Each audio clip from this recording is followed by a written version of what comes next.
How about we all take a seat?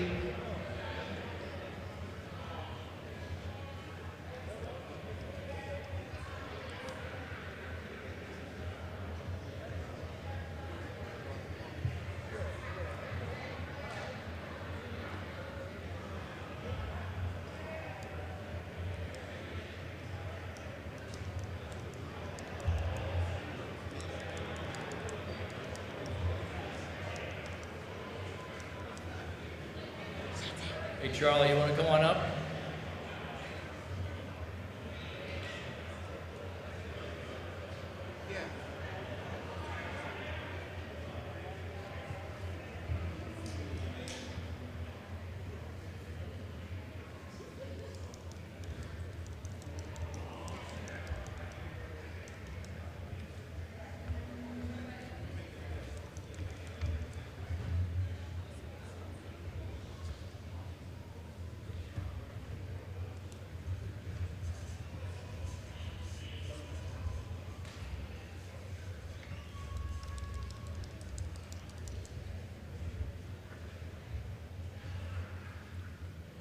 All right.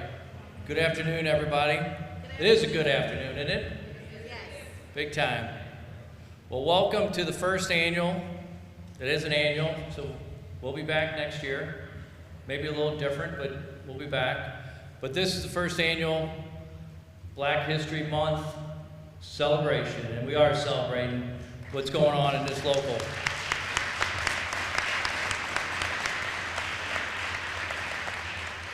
So we've got some really neat, a lot of great people, a lot of yous I haven't seen in a long time. A lot of yous have retired, and but we had so much fun working together, and the things that we learned and the things that have grown over the years. Just think, the very first African American that worked for Local 562 was in 1966. So I know sometimes we don't think we're doing our job of getting this place diverse enough, but we're working at it. And we're going to keep working at it, and we're not going to stop. And it's only because we've met so many young men and women that have contributed so much to this local, and they deserve a chance. And we're going to keep growing. This Champions program is unbelievable. The things that those that are coordinating it and putting it together, and those young men and women that come here ready to roll. We're starting our 4th class this year, which is pretty cool, I think.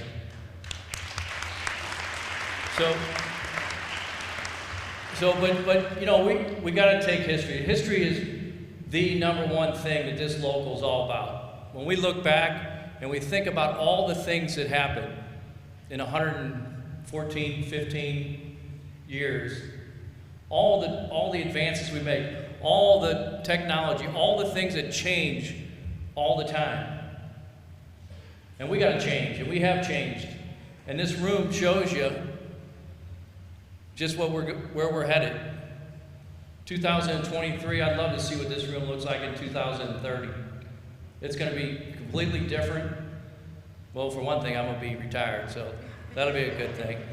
But at the end of the day, we are moving forward, and we are going to bring in every man, woman that wants to be in the plumbing and pipe fitting industry, that wants to really be a part of this thing.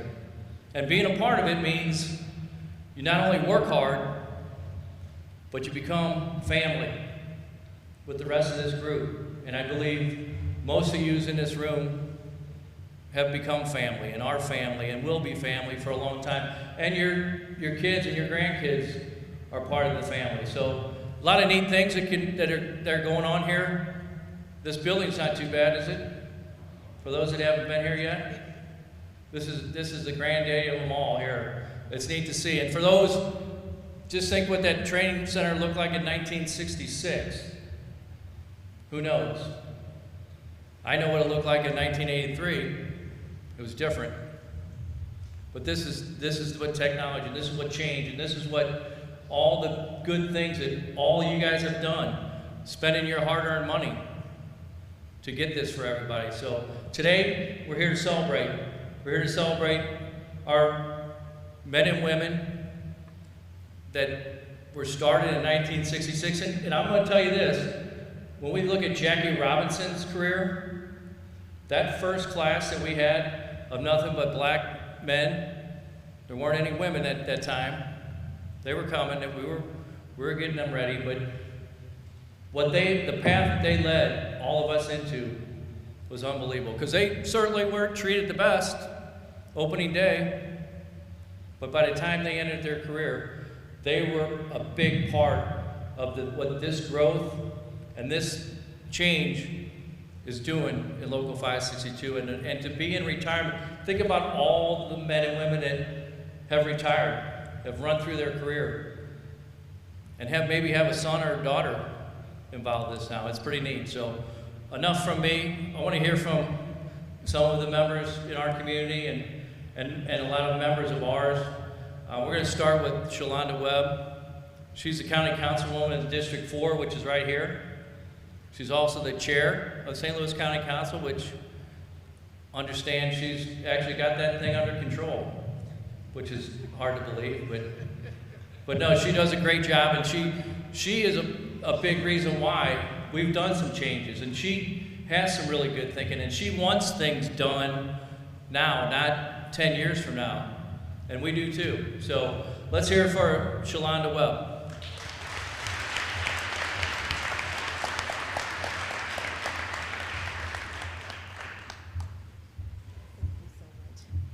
Thank you so much, Mr. O'Mara. Good afternoon, everybody.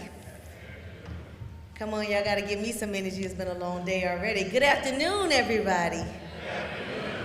Thank you so much. So I am Shalonda Webb. Let's get me in a nutshell so everybody know who I am, so we're comfortable while we're having this discussion. I am a Southern girl from Port Arthur, Texas. You don't know where Port Arthur, Texas is unless you listen to UGK rap. And so if you listen to international player, you might know where Port Arthur, Texas is. In addition, Port Arthur is one of the largest refinery companies in this nation.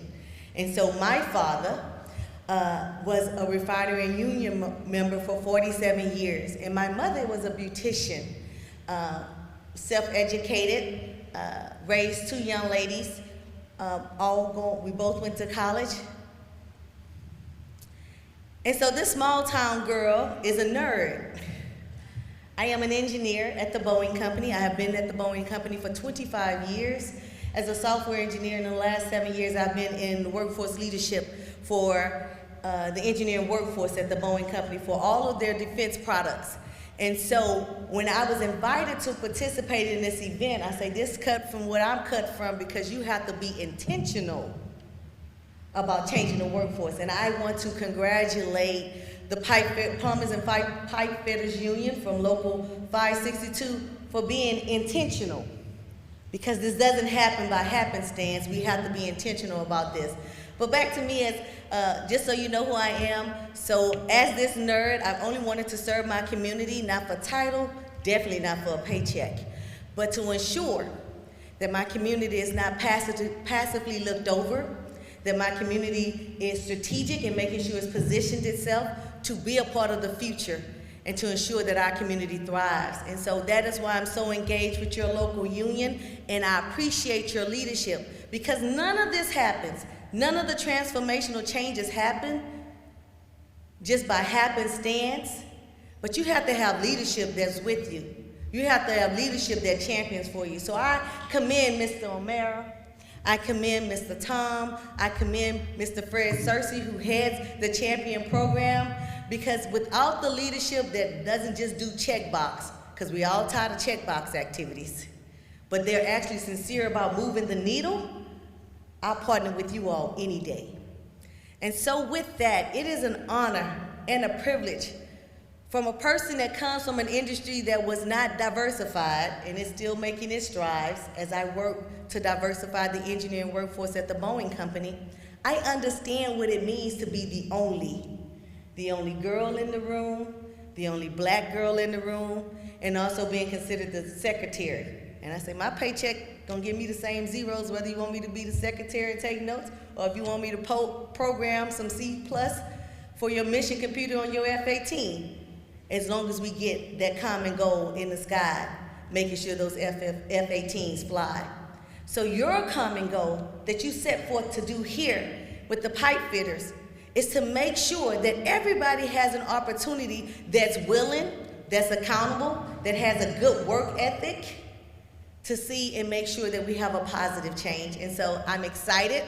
Shantae forgot to give me my cue. She's supposed to say 1 minute and to keep me from going on. But it is a true privilege to stand before each and every one of you today. Now, I am here to honor a first. To make sure that we understand we just did get here. Somebody paved the way, somebody went through those hard days, somebody went through those scary days to make sure we can sit here together. And with that, I am going to ask the sons of the awardee or the one that I'm honoring to stand with me.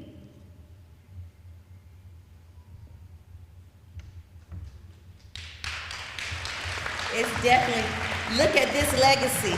Look at this legacy that stands behind me. I am a mother of 3 sons, of 3 boys, and to see these sons here gives my heart joy because I know if they can do it, my sons can do it, and they are great contributors to our community as well.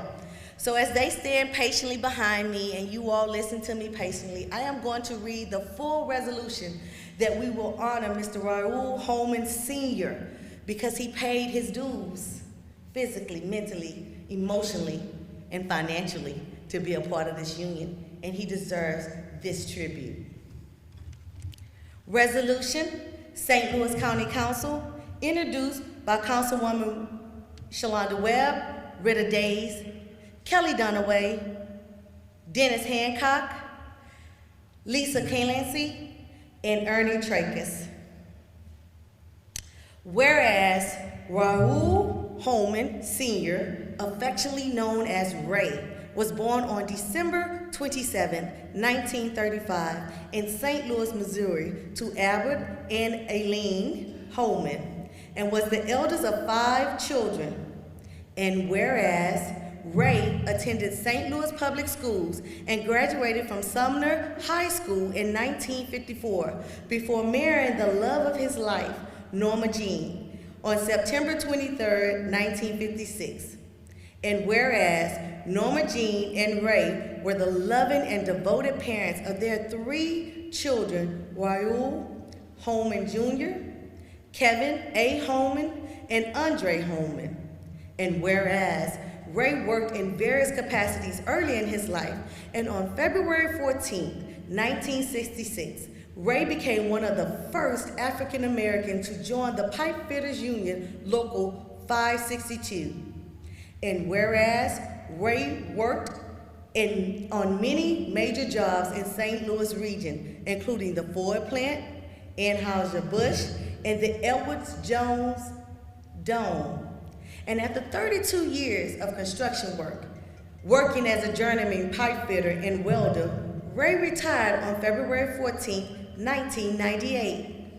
And whereas Ray was a longtime member of Block Unit 1017, where he served as president on multiple occasions and later as treasurer. And whereas, after retiring, Ray continued to use the skills he refined throughout his incredible career by remodeling his family's home. And whereas, Ray passed away on September 24th, 2014, but his life and legacy of removing racial barriers and improving economic conditions for minority laborers in St. Louis region and continued to be honored and celebrated. Now, therefore, be it resolved by the St. Louis County Council of St. Louis, Missouri as follows. Section 1, the County Council honors the memory of Mr. Raul Holman Sr. and expresses its sincere appreciation for his commitment to the betterment and advancement of the St. Louis region, especially its hard-working laborers. Section 2, the Administrative Director shall send a certified copy of this resolution to the family of Mr. Raul Holman Sr. as a permanent token of the council's sincere esteem and all of our admiration, adopted on February 21st, 2023. Please, let's stand and give recognition to Mr. Holman Sr.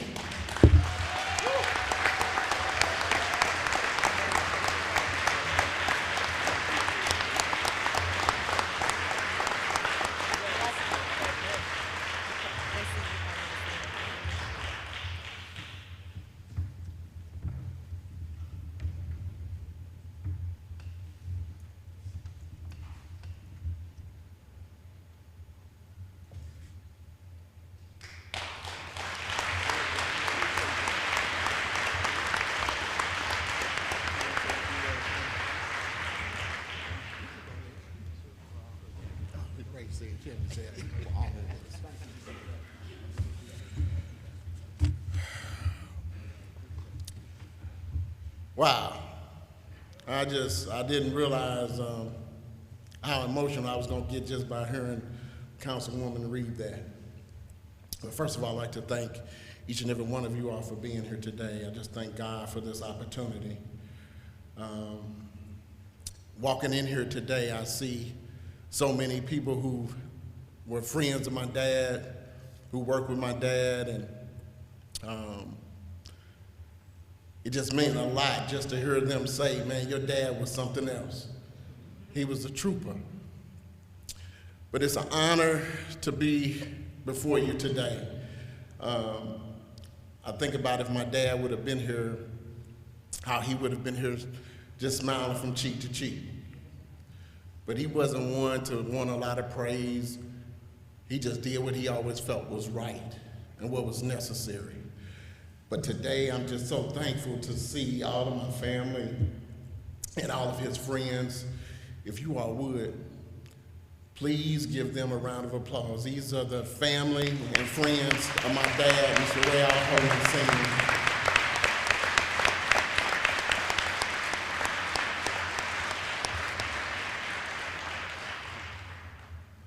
So, I'll try to articulate what my dad would probably say today. One young lady who was just standing up clapping, she came up to me, she said, oh, what union, she said, who are you and what do you do, where do you work? I said, no, I'm sorry, I'm not a pipe fitter. I'm just here today in honor of my dad. And she's like, oh, okay. But I truly thank her for, it was really something to have somebody walk up to you in a union like this. It shows the brotherhood and how much respect people have for each other. That was amazing. But when I think about my dad and my brothers who have been tremendous in my life, all I can think about is the fact that 2 weeks before my dad passed, I took him to the Pipefitters complex on Larimore Road to the health center. And as we were leaving, my dad said, Andre, I want you to know something, son. He said, this place saved my life. And at the time, I said, oh, I know, Dad. I said, I know you love the opportunity. And so as I reflect on what my dad meant by that, 1966, those two were born. I wasn't born yet. My brother Kevin was born in 1965, and they lived on 4200 block of Lee Avenue. And, you know, it was okay. But I looked at a picture the other day with my dad putting presents under the Christmas tree at that time. And the tree was probably this tall, and he was trying to put whatever little gifts he had underneath there. But what I will tell you is, that gave me clarity into what my dad meant. He had two boys. He didn't know how he was gonna make it. And when he got the call, which I have to thank Mr. Bill Clay Sr., who worked hard to make this possible for him, because my dad felt like this changed his life. He could provide for his family. So when the councilwoman said the word opportunity. That's what it's all about. He had a chance to do something that he didn't know if he was going to be able to do, to provide for his sons and his wife. And I guess it got pretty good because he moved over to the Walnut Park neighborhood, and then a year later, they actually had me. So I felt, maybe my mom and dad felt like, okay, we're in a good position. But I just think about how my dad, he loved working. And as a kid, when my dad would come home tired and sit in his favorite chair, I would always run to try to help him take off his shoes. I'd say, sit back, Dad, let me take off your shoes. I know you had a rough day. But I would say that because my dad was a trailblazer. Mr. O'Mara and I talked about it on the phone the other day.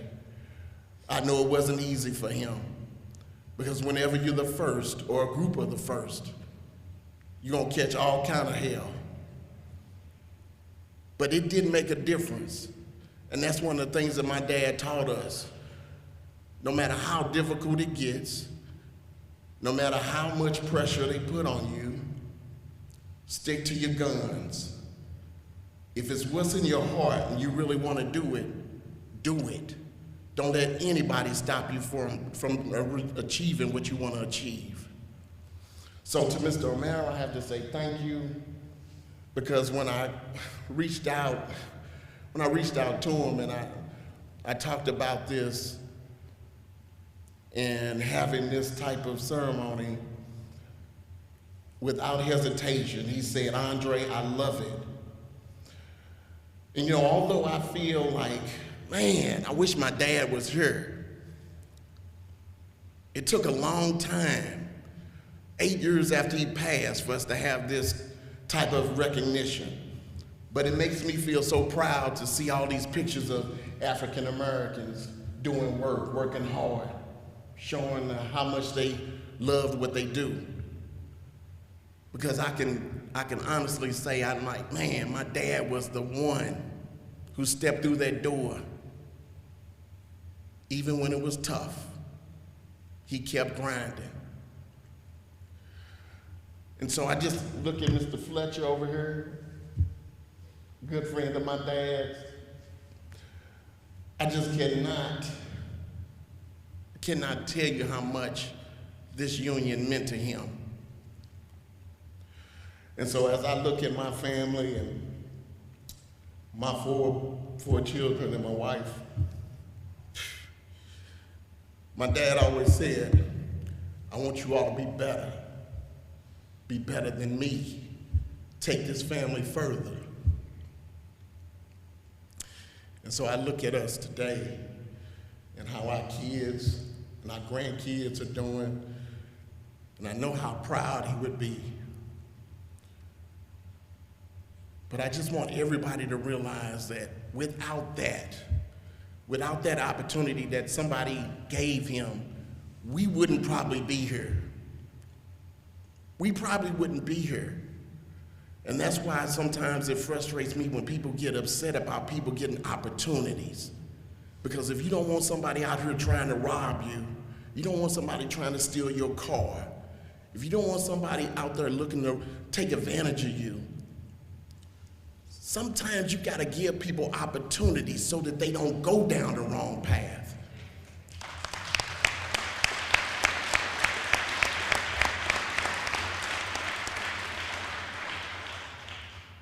My dad would say, son,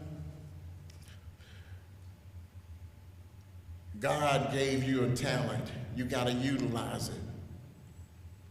Don't leave it on the table. And so every time I think about somebody who's out here living foul, I say they're not living their purpose in life. And who knows, my dad ran with some pretty tough dudes when he was young. And that's what it meant, that opportunity to change his life and live and provide for his family. That's what the bottom line was. And so today I stand here just sad at the fact that I didn't get a chance to say bye to my dad. He died suddenly. We found him in the garage. He was on his way out the house. And today, that just bothers me to my core that I didn't get a chance to tell him how much I appreciate what he did for us and for this family. But today I feel like I can look up and say, Dad, you did it. You will forever be remembered as one of the first. And so I thank you all for this opportunity. Continue to give opportunities. Thank you very much.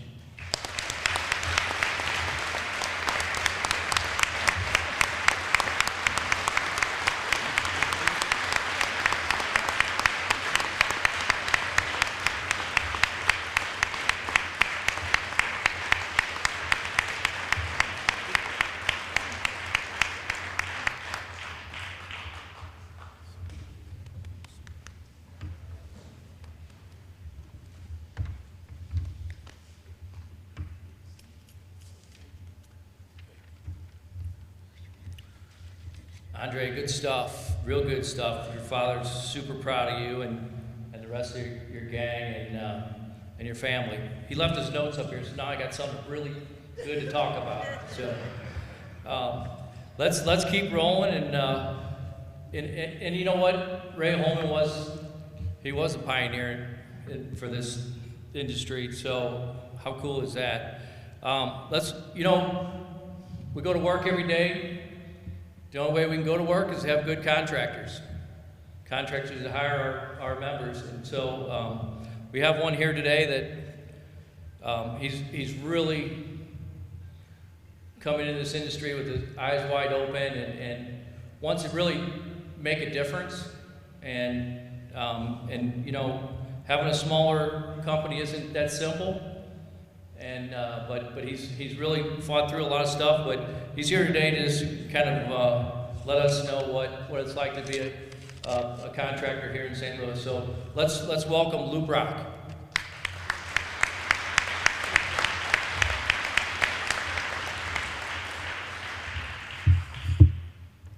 Thank you, everybody. Before I get started, I'm going to have to recognize some of the most important people in my life. So I saw some gentlemen, some fitters from Lou Brock Mechanical. If y'all could stand up and be recognized. I thought I saw Dwayne here. Oh, there he is. Okay. Me, Orlando, and Valerie, you are the most important people in our life, and we thank you. Thank you. So John called me and asked me to speak today. He didn't tell me I was going to be following an emotional speech that I will never have the ability to stand up to. But yet, here I am. No, but John, actually, when we were talking, he said something that is exactly right. And what he said was, I want this to be a celebration. And you think about the history, you talk about black history, it's often defined by the struggle, by the inequity, by the injustice, by slavery. But there's a lot to celebrate for. So I'm going to pick the pathway of let's celebrate. Okay? And if we're going to celebrate, guess what? The first people that we should celebrate is actually the white people in Black History Month, the white people that said this is wrong and let's change it. Because think about it, as a black person, back in those days of slavery, you had no money, you had no power, you couldn't read, you can't write. And then I sit up with people and say, man, when we freed ourselves from slavery, I'm like, what? When we freed ourselves? No. It was people who understood right and wrong. People who said, I'm gonna do something about this. And they were not black. But they caused all the change that now enabled us to have accomplishments that we can celebrate today. And so I want to celebrate the white people in Black History Month, and also want to celebrate the black accomplishments. So as you guys know, I have a father that did a few things here in St. Louis. I don't know if you ever heard of him. Few accomplishments, right?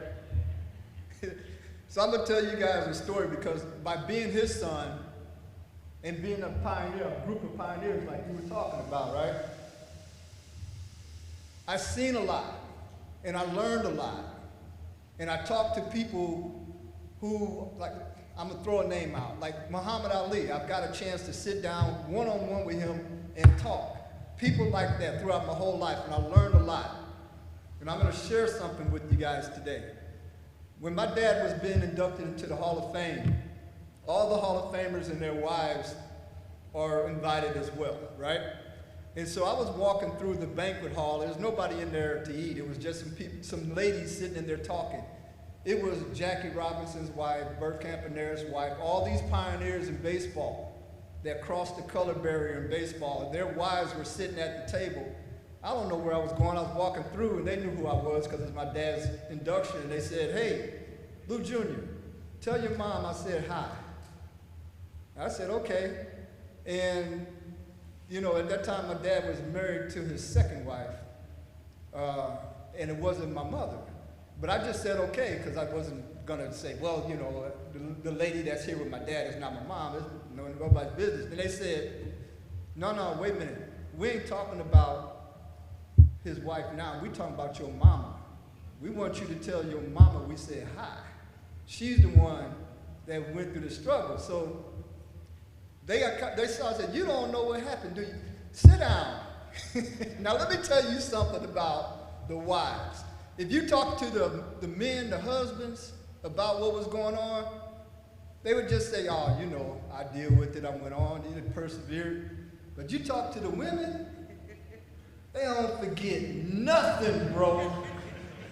They were like, "Yeah, that's the dude that did this and this and this, and now he won't come up and talk in my face and act like oh man, I had the most educational 45 minutes in my life sitting with the wives of the people who across the color barrier." But one of the stories that they told me, I want y'all to hear this story, is that there was an all-star game, and it was the first all-star game in which African Americans were going to be there. And they weren't accepted in the locker room. So as they sat down and they were together and they were playing cards, and now we're talking about the names that you know, Jackie Robinson, Larry Doby, and they were playing cards. There was a white guy, abolitionist mindset. There was a white guy, walked up and said, "Deal me in." And he didn't know how to play cards. And they were laughing, talking about he didn't know, he was looking at his cards, didn't know what they were.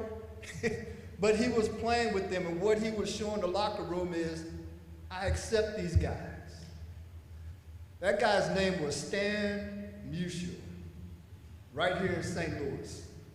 That's why he's one of my favorite guys to this day, because he said, "Let them play. If they can contribute, let them play." And it takes people like that for us to have a black history. I'm a little skinny guy, but I played in the NFL, and I played because I'm a competitive person, right? I'm gonna give everybody, black and white alike, something that you can take from here today about competitiveness and how it plays into our history, okay? We think of competitiveness as the emotional response to winning and losing. You beat somebody, they get mad, storm off. "Oh, well, he's mad because he's competitive. You know, he don't like losing." That's not competitive. That's emotional. Competitive is a person that finds a way to win. It ain't about emotion. It's like, I'm going to find a way to win.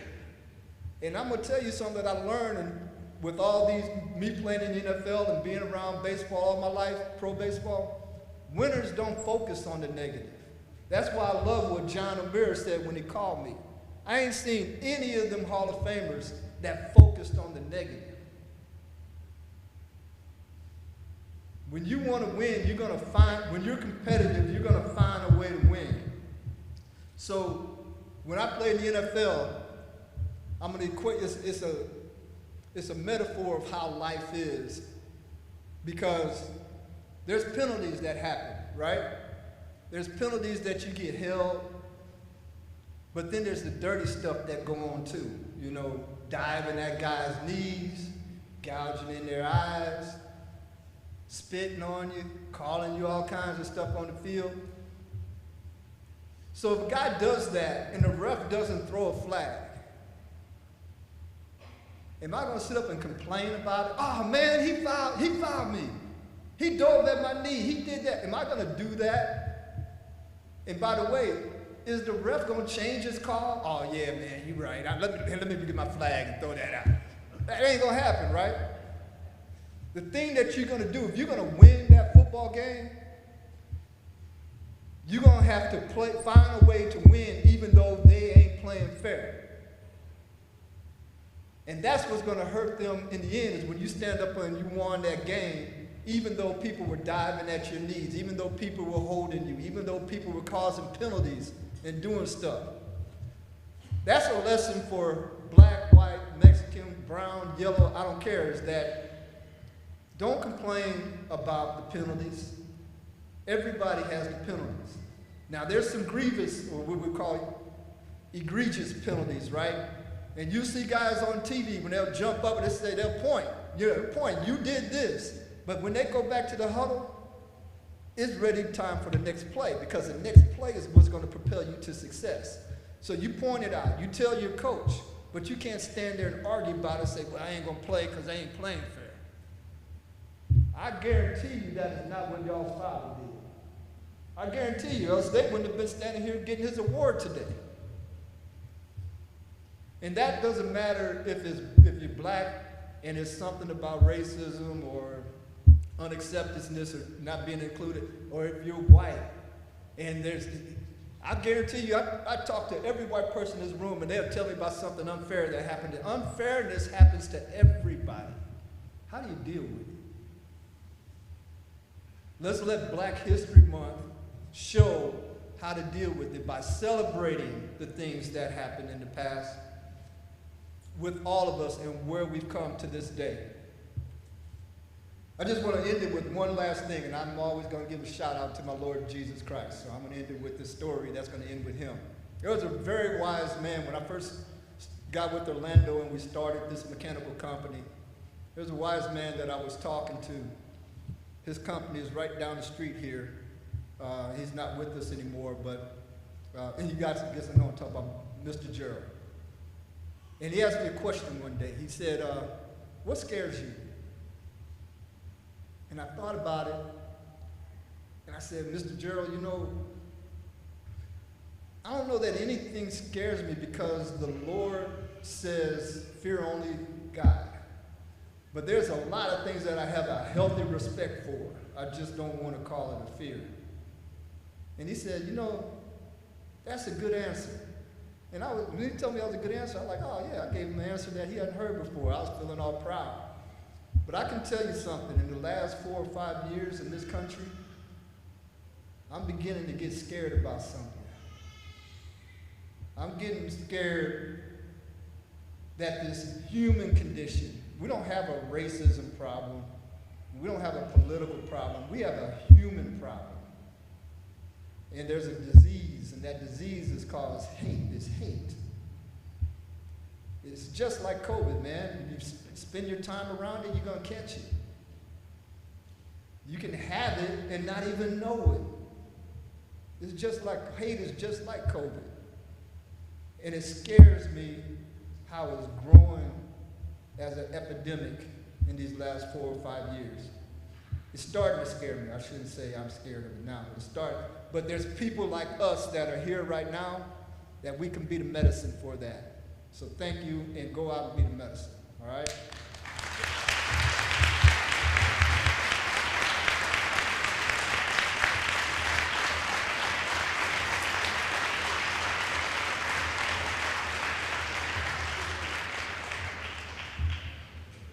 All right, thanks, Lou, and thank your father for so many great memories, too, for baseball and really getting the Cardinals to where they are today, to be a championship club year after year because their attitude's good in that clubhouse. So thanks, Lou, for everything.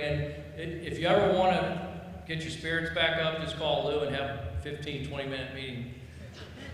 There's no such thing. It's more like a 2-hour meeting, but we go through a lot of neat things and get a lot of things done. So, Lou, thank you for coming here today. You know, a big part of our organization is those guys that have run through their career, put 30 to 40 years in, got up every morning at 5 o'clock, dark, went to work, did a lot of neat things at work, made a great career, and then they get to retire. Think about that. Think about those generations since Ray that have had that opportunity to go to work for 30 years, to make really good paychecks, to find and retire with a pension that we can carry on the end of our career. We can retire and enjoy life. And so let's hear from one of our retirees. This gentleman, he might fib a little bit about when me and him worked together, but his hardest struggle in this business was having me as a partner, I think. So let's welcome Charlie Fletcher. He brings a great spirit to everything he does, and talk about a fun day at work when you're paired up. This is the guy. So here's Charlie Fletcher.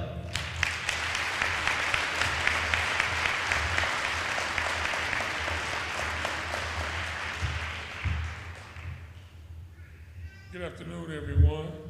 It's too late to be nervous now. Never spoke in front of this big of a crowd. Thank you, Mr. O'Mara. It's pretty simple. I started in this local in 1975, okay? And in 1975, I came in under the federal government along with the Urban League, and they had told the unions to hire more blacks, minorities, and women. I was fortunate enough to be one of those that was chosen. Now, here I am, thanks to Mr. O'Mara, in 2023, able to stand up and be asked to be a part of our first Black History. I think that's great.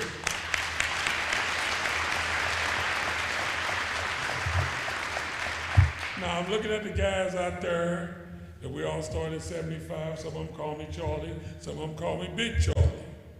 The Afro is gone, but the Big Charlie is still here, okay? But I'd like to say this, as far as progress in this local, I'm gonna ask for some help from my other brother members. And under the leadership of Mr. John O'Mara, I'd like to start with our present union organizer, Mr. Fred Searcy. Fred Searcy. Next, I'd like for everyone to acknowledge progress under the leadership of Mr. John O'Mara, our first retired union organizer, Mr. David Holmes. Would you, Mr. Holmes? Stand up. Okay. Also, under the progress of Mr. John O'Mara, our inside guard, Mr. Darrell Hunter. Where are you, Mr. Hunter? All right. And I would be remiss if I didn't say to all of you, for our duly departed and first appointed union organizer, it would be Mr. John Triplett. But when you say following good leadership, John was appointed under the leadership of Mr. James O'Mara, Mr. John O'Mara's dad. So the tradition is carried on. I am a proud member of this union since 1975 to be a part. It has afforded me a great living, a great opportunity. I met a lot of great people. Now here's one more guy that's always been my buddy in this local. Nice as he can be, always speak, see me anywhere. He's sergeant at arms, he's quiet, but he's a big guy like me. Marty, stand up. That's my buddy right there. That's Marty. Marty's always been a kind guy to me. I see my doctor and the nursing staff over there, Dr. Ray. I took my medicine. Okay. All of the ladies in the staff, they're part of the reason I'm still here too. But Mr. O'Mara told me to keep it brief, and I'm going to do that. In ending, I'm going to say to each and every one of you, I want you all to stay blessed, be safe, and once again, I am honored to be asked by Mr. O'Mara to take part in this. This opportunity comes once in a lifetime, and he thought enough of me to ask me. So I thank you. You all be safe.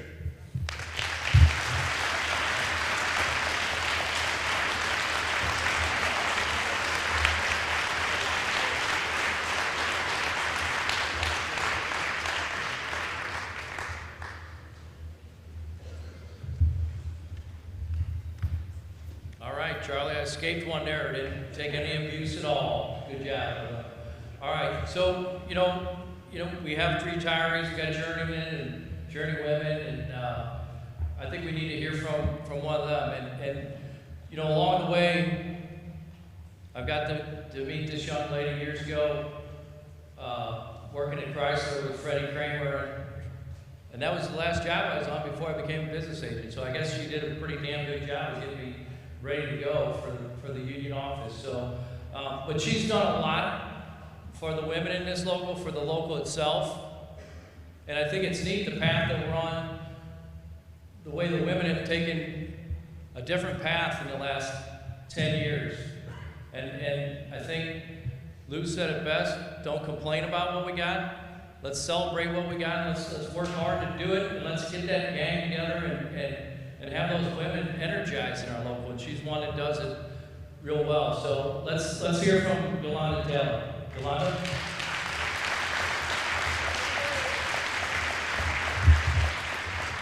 Good evening. Count it to my head and not my heart. It wasn't rehearsed. I didn't get days notice. But I will like to say that Local 562 and the brother and sisterhood has meant and is everything to me. I look out here and I see Mark Collum, Dave Calhoun, Leo Furness, Fred Searcy, Timmy Green, Finkley, Andy, Jerry Branson. I see a lot of people that has actually, Chuck Darrell Johnson has actually took very, very good care of me, that I was able to ask and feel comfortable asking questions. Hey, I need help with this. Can you help me with this? I bugged Dickie when things didn't go my way, or I thought I didn't get my way. And he brought me to the straight and narrow. People believed in me, so I was able to believe in myself. I asked Melody Marshall, Mimi Flemings, hey, let's do it like this. I made lots of phone calls to females, Christy Pierce, and I hung in there, and I think it's a great union. I believe in our union. I believe in our brotherhood, Julius Mitchell, all of our apprentices, our mentees that we look back on and look forward to. If we just hang in there and show up and actually participate, this is a great union that you can raise your family. Something has happened traumatically in my life recently, and some people know, but man, when I tell you that the sisterhood and brotherhood that came out and still coming out, checking on me, calling me, uplifting me, and showing up in my life, that I wouldn't have been able to make it. I'm telling you, I would not have made it financially, spiritually, mentally, and emotionally. So when they say that we're gonna have a Black History celebration, I don't wanna go because I don't wanna look at people. I don't want them to, oh, you're not, I don't want any of that. But at the same time, I dare us to ask for something and not show up. You can't ask for it and then not participate. You have to show up in people's life and show them that we can and we will do this. Again, count this to my head and not my heart. I love each and every one of you. Lakeisha, I see you. Aaliyah, I know you out there. I got some mentees. Mark Gainey, you're doing great. There you are. So that's out here. Josh, I see y'all. So good job, and thank you. Thank you for saying, hey, you can do it. I'm like, ugh, but thank you. I'm honored, and be safe. Bye.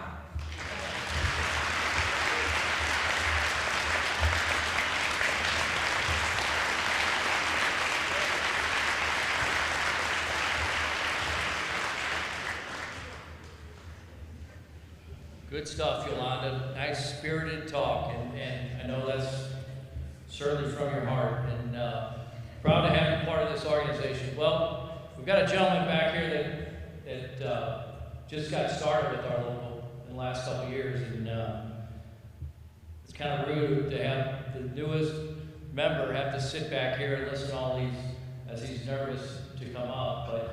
But we have to hear from the brand new members of the opportunity that they've been given and the opportunity that they've taken. And this young man, in just a couple of years, has shown a lot of spirit, a lot of great attitude, a lot of learning skills, but most of all, super proud to have him part of the organization. So let's hear from he's a first-year champion, and he's in his second-year apprenticeship right now. So let's hear from Willie Pride. Willie?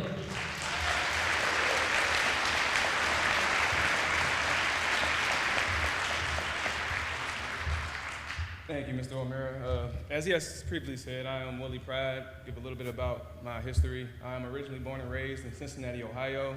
I moved out here about 5 years ago. Kind of hit a dead end, hit a rough spot in my life, and I was looking for change, looking for something better. Job hopped a little bit before I was asked by a friend to submit application to Local 562. And one thing led to another. Eventually got a call from Fred Searcy telling me to come up here and go through the interview process. And from that day forward, the rest has been history. I was introduced here as a part of the first class of the Champions program. And when I can say there's nothing like that I have experienced in my life to this point, it's probably one of the best decisions I've made in my life.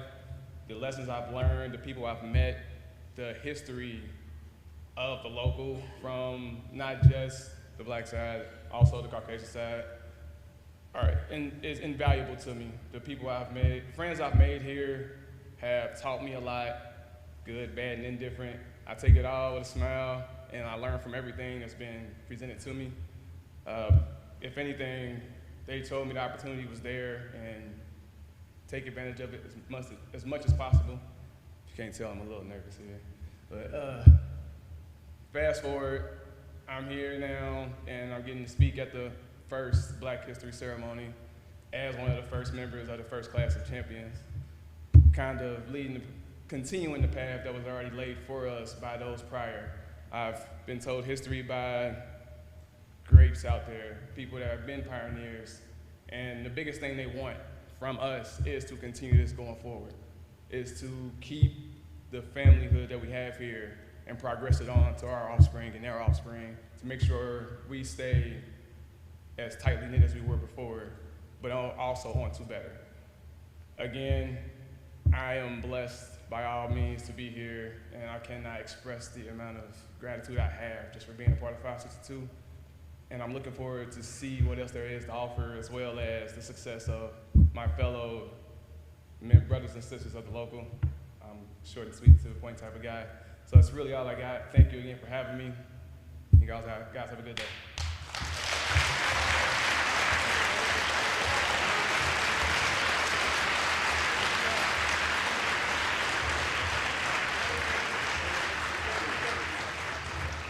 All right, Willie, good stuff. You can see how lucky we are to have that young gentleman ready for about 40 more years of plumbing and pipe fitting. So it's good stuff. And we built this training center for you, Willie, to get you going. So, but all in all, I just want to thank everybody that got up and said a few words. But I really want to thank Andre Holman and his brothers. I mean, last Thursday I got a text about it, so we put this together pretty quickly. But it's something that we needed, something that we should do, something that we should have done a long time ago. But why don't we all we've got some snacks and things. You guys can hang around for a while.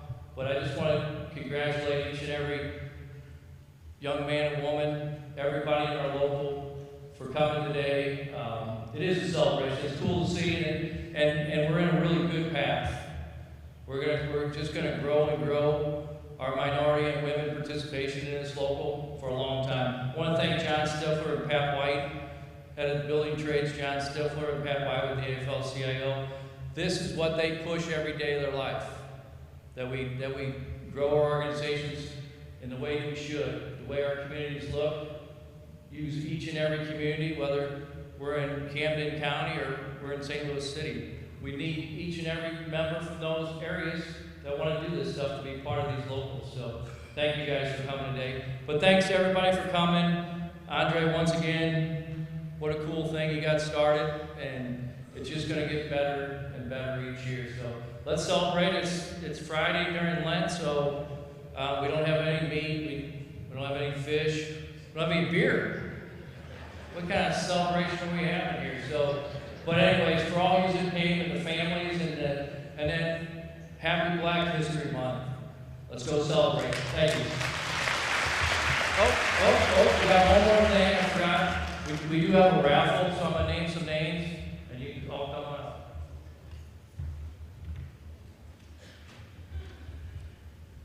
All right, so if each and every one of you would come up here, and Jen and Steph, could you hand out all these little gifts for these guys I know it's tough duty, but you guys are well over. Nathan Miller, Jason Blades, Michael Benedict Jr., Scott Brewing, Nicole Fleming, Craig Carter, Lafayette Braxton, Yolanda Taylor, Ricky Spraggins, John Orr, and Anthony Hawkins. So we appreciate hearing Steph. I got Steph. Oh, you got names on those? Okay. All right, so enjoy the day, guys. Thank you.